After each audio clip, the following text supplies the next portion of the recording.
ఏడాదిన్నర పాప కిడ్నాప్ కేసును 12 గంటల్లో కాచిగూడ పోలీసులు ఛేదించారు. సోమవారం రాత్రి కాచిగూడ రైల్వే స్టేషన్ దగ్గర కూతురితో కలిసి పడుకుని ఉన్న సమయంలో గుర్తు తెలియని వ్యక్తులు తన పాపను ఎత్తుకెళ్లారని పోలీసులకు మమత అనేటువంటి మహిళ ఫిర్యాదు చేసింది.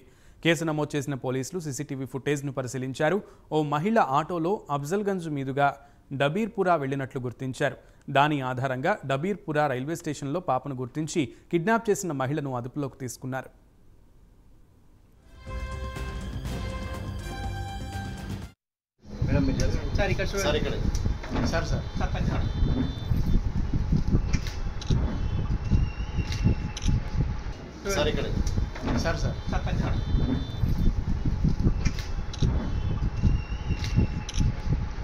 ఒకటి బంద్ చేస్తే సార్ అన్న కొద్దిగా వెనకకి రా. ఇంకా పాప సార్ కొంచెం బాబు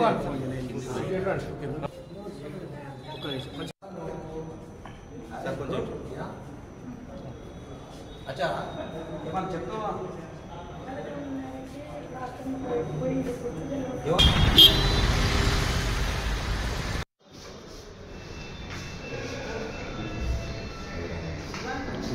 నువ్వు చాలే తీసుకో